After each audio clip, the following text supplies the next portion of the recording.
सोते हैं ना तो अपने जूते को ऐसे घुमा के और सर के पास रख लेते हैं। हम अपने पैर का जूता किसी को ना दे, ये कश्मीर लेने की बात कर रहे हैं। कश्मीरी आ जाएंगे तो वो भैया उनसे पूछ लो आज जाके कश्मीरियों से कि ले लोगे क्या 300 रुपए लीटर का तेल। क्यों मेरे कश्मीर के भाइयों, साफ मना कर देंगे, आंख में आंख दिखा के मना कर देंगे पाकिस्तान को कि चले जाओ यहाँ से अपने मंसूबे लेकर के, नहीं पड़ना अब हमें तुम्हें मंसूबों में। जितनी गलतियां कर ली, अब मोदी और योगी के साम्राज्य में, राम राज्य में मिलकर रहना है। कश्मीर हमारा, पाकिस्तान हमारा, काबुल हमारा, गांधार हमारा, सब तो हमारा। अभी सब बच्चे हैं जो बिखर गए हैं। कहते हैं ना, जब बच्चे बड़े हो जाते हैं आपस में लड़ाइयाँ करते हैं और फिर अपने माँ बाप से बिखर जाते हैं। कहीं कहीं माँ बाप की भी लापरवाही होती है, जो हमारे देश के कहीं ना कहीं पिता बने थे, उनकी भी गलती की वजह से आज हमें ये दिन देखना पड़ रहा है। तो इन लोगों को सही रास्ते पे लाके सबको मिलाना खुद में ही है। तुमने किया ही क्या है पाकिस्तान में? भूखे तो तुम सही मर रहे हो, सही मर रहे हो तुम भूखे। पाकिस्तान में छोटे छोटे बच्चों को इतना कट्टरवाद सिखाया जा रहा है, हम हिंदुस्तान के टुकड़े टुकड़े कर देंगे, वो काफिर हैं। अरे जैसी शिक्षा दोगे, जैसा बीज बोओगे वैसा ही पाओगे ना। वो छोटा सा बच्चा कहता है कि वो तो पूजा करते हैं जी, वो तो हमसे अलग है जी, वो नमाज अदा नहीं करते जी।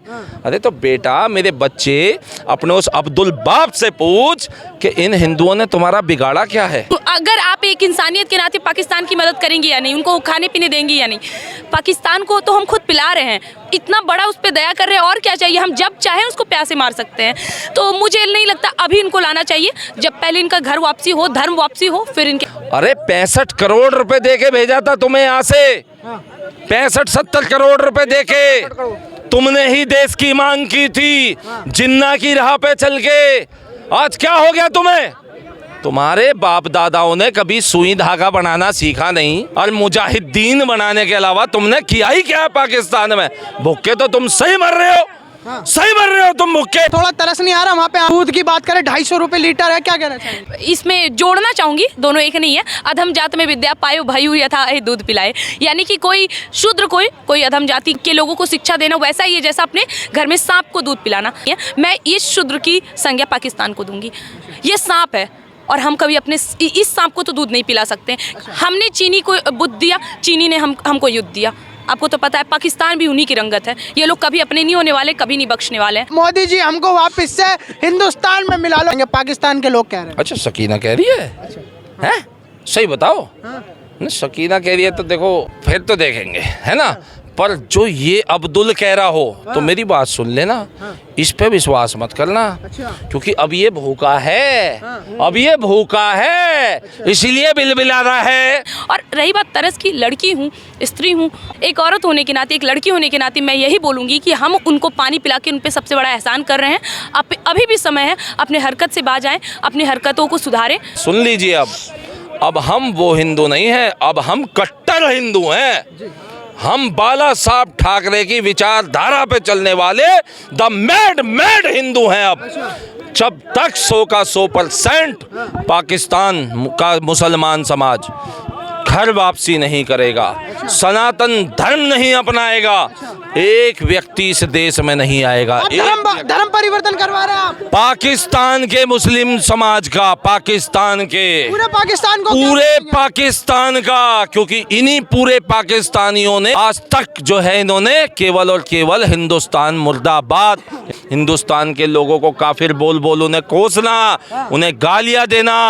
एक तरफ कहते थे मुसलमान अल्लाह के अलावा कहीं डरता नहीं है, दूसरी तरह एक वहाँ प्रयोजन चलाना, गुमराह करना वहाँ के लोगों को कि हिंदुस्तान में मुसलमान डरा हुआ है, जबकि हिंदुस्तान का मुसलमान आपसे ज़्यादा संख्या में यहाँ पे है, वो यहाँ डरा हुआ नहीं है। यहाँ कश्मीरी हिंदुओं को पलायन करने पे मजबूर कर रहा है, यहाँ अतीक अहमद जैसा माफिया बन रहा है। ये तो धन्य है हम कि योगी आ गए हैं, बाबा आ गए हैं, बाबा माफियाओं को मिट्टी में मिला देंगे, अलगाववाद को मिट्टी में मिला देंगे। मोदी है, अमित शाह है, योगी बाबा। देखिए, यही विचार निभाते निभाते तो हमने अपना अखंड भारत खो दिया। भारत का एक टुकड़ा हमारे पास मौजूद है।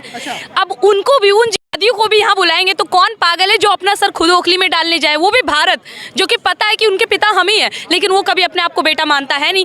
ऐसे हथकंडे अपनाता है, कभी कभी हमारा भी सर झुक जाता है कि हमने ऐसे बेटे पैदा किए हैं भारत ने। भारत के लोग जो कि विदेशों में बसे हैं, वो भी अपनी संस्कृति को इस तरह ऊपर लाएंगे कि वो लोग खुद कहेंगे कि भाई, उनका खुद मन करेगा भाई 101 तो मेरे भी बनते हैं, मैं भी 101 धर्म वापसी करवाऊंगा। तो कहीं ना कहीं अगर सारे लोग, सारे हिंदुत्व के लिए सोचने वाले सनातनी अगर ये धारणा बना लेना कि भाई इतने का टारगेट मेरा है कि इन लोगों का घर वापसी मैं करवाऊंगा या इनके धर्म वापसी मैं करवाऊंगी, तो फिर तो जरूरत ही नहीं है इन लोगों। एक टाइम था पाकिस्तान कहता था कि हम हिंदुस्तान को ये कर देंगे, हिंदुस्तान से बहुत आगे हैं, वो हमारे लोग दुश्मन है, हिंदुस्तानी दुश्मन है हमारे। क्या कहना चाहेंगे आप? आपको याद होगा एक जहाँ पे अटल बिहारी वाजपेयी जी को एक प्राइम मिनिस्टर ने कॉल करा था ये बताने के लिए कि पाकिस्तान धमकी दे रहा है कि वो आपके ऊपर फेंक देगा, तो अटल बिहारी वाजपेयी जी ने उसका बहुत ही प्यारा उत्तर दिया था कि उनको कहे कि आप हम पे फेंक दे, लेकिन अगला सूरज पाकिस्तान नहीं देख पाएगा। तो बस ये रुतबा कल भी थी, आज भी है और आजीवन रहेगी। ये हमारा बेटा है, ये नकारात्मक सोच की तरफ हमेशा से रहा है, मानेगा नहीं लेकिन है वो हमेशा से। इसको कैसे लाइन पे लाना है, कैसे सुधारना, वो इस देश की जनता के हाथ में है। अच्छा खुशबू जी, बात करें तो पीओके भी अभी रहमों की भीख मांग रहा है, बोला मोदी जी बॉर्डर खोल दो एक बार। क्या कहना चाहेंगे आप? अरे बस, अब मैंने क्या कहा, ये देश जहाँ विश्व गुरु बनने की ओर जा रहा है ना, कभी ऐसा सीन होता था, आप देखते थे जब हमारे प्रधानमंत्री विदेश जाते थे, मनमोहन सिंह या कोई भी, तो किस तरह झुंड में पीछे खड़े रहते थे, जहाँ कोई नामो निशान नहीं, भारत है ही नहीं, भारत दिख ही नहीं रहा, सिर्फ पगड़ी दिख रही है छोटी सी। अब का भारत ये है कि मोदी जी आगे चलते हैं, हमारे देश के प्राइम मिनिस्टर का कदम आगे रहता है और दुनिया पीछे। ये विश्व गुरु की ओर पहला कदम है हमारा, और इन सब चीज़ों को देखते हुए सारे माहौल तय किए जाएंगे। मैं यूं कह रहा हूं, जिनकी आज तुम मांग कर रहे हो, क्यों कर रहे हो, सोचो, क्योंकि इन्होंने सबको शौचालय भी दिया, सबको मकान भी दिया, सबको राशन भी दिया, एक आंख से देख के दिया, लेकिन अपने देश पे कभी बात की चोट नहीं होने दी। वो तो आज भी कहते हैं कि कश्मीर हमारा है, कश्मीर आ जाएगा तो आर्थिक स्थिति सुधर जाएगी। अच्छा, कश्मीर आने से आर्थिक स्थिति सुधर जाएगी? पहले तो तुम अपनी खुद की आर्थिक स्थिति सुधार लो ना। कश्मीरी आ जाएंगे तो वो भैया उनसे पूछ लो आज जाके कश्मीरियों से कि ले लोगे क्या 300 रुपए लीटर का तेल?